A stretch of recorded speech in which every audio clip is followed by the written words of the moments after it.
ഇതിപ്പോൾ ഞാനൊരു ലിപ്സ്റ്റിക്ക് വാങ്ങണം പറഞ്ഞിട്ടുള്ള ഒരു ഉദ്ദേശം കൊണ്ടാണ് പോണത്. പക്ഷേ ലിപ്സ്റ്റിക്ക് പോയിട്ട് വേറെന്തൊക്കെ വാങ്ങാനാണ് എനിക്ക് തോന്നിയത്. എന്താണെന്നല്ലേ പറഞ്ഞുതരാം. ഇതായിരുന്നു അവിടുത്തെ ലിപ്സ്റ്റിക് കളക്ഷൻസ്. കുറേ ലിപ്സ്റ്റിക് ഉണ്ട്, പല ഷെയ്ഡ്സിലും ഉണ്ട്, നമുക്ക് ചേരുന്ന കുറേ ഷെയ്ഡുണ്ട്. അതിൽ ഞാൻ വാങ്ങിയത് ഒരു ഇൻസൈറ്റിൻ്റെ ഒരു ലിപ്സ്റ്റിക് ആയിരുന്നു. എനിക്ക് നല്ല സ്യൂട്ട് ആവുന്ന ഒരു ഷെയ്ഡായിരുന്നു അത്. അവിടെ ലിപ്സ്റ്റിക്ക്, ക്രീം, അങ്ങനെ മേക്കപ്പ് സാധനങ്ങൾ മാത്രമല്ല കേട്ടുള്ളത്.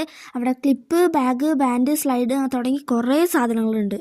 ഈ വീഡിയോ കാണുന്നത് ഒരു ഗേൾ ആണെങ്കിൽ എന്തായാലും പോകേണ്ട ഒരു സ്പോട്ട് തന്നെയാണത്. എടാ, അവിടെ 1-2 കളക്ഷൻസ് അല്ല ഉള്ളത്. തൊട്ടതും പിടിച്ചതും നോക്കിയതും എടുത്തതും എല്ലാം കളക്ഷൻസ്. എന്തൊക്കെ എടുത്തോ അതെല്ലാം നമുക്ക് ഇഷ്ടപ്പെടും. ഏതാ എടുക്കണ്ടേ എന്നുള്ള കൺഫ്യൂഷനാണ് അവിടെ വരിക. അവിടെ ഇത് മാത്രമല്ല ഉള്ളത്, വള, മാല, കമ്മൽ തുടങ്ങി എന്തൊക്കെ ആക്സസറീസ് വേണോ അതോ അവിടെ ഉണ്ട്. സത്യം പറഞ്ഞാൽ എൻ്റെ കാര്യം പറയുകയാണെങ്കിൽ ഞാൻ അവിടെ കുറേ നേരം നിന്നിട്ട് ഓരോന്നും ട്രൈ ചെയ്ത് അവിടുത്തെ ജോലിക്കാരും വിചാരിച്ചിട്ടുണ്ടാവും ഇന്നവിടെ പണിക്കിരുത്തിയാലോ എന്ന്. അത്ര നേരം ഞാനവിടെ നിന്നിക്കണ്. എടാ, മനസാ വാചാ കർമ്മണ അറിഞ്ഞോണ്ട് നിന്നതല്ല, അവിടുത്തെ കളക്ഷൻസ് കാണുമ്പോൾ അവിടെ നിന്ന് പോണതാണ്. ഇനിയിപ്പോൾ നിങ്ങൾക്ക് നെയിൽ പോളിഷിൻ്റെ കളക്ഷൻസ് ആണ് വേണ്ടതെങ്കിൽ അതും അവിടെ ഉണ്ട്. അല്ല, ഇനി ഷോക്കേഴ്സിൽ എന്തെങ്കിലും വെക്കാനാണെങ്കിൽ അതും.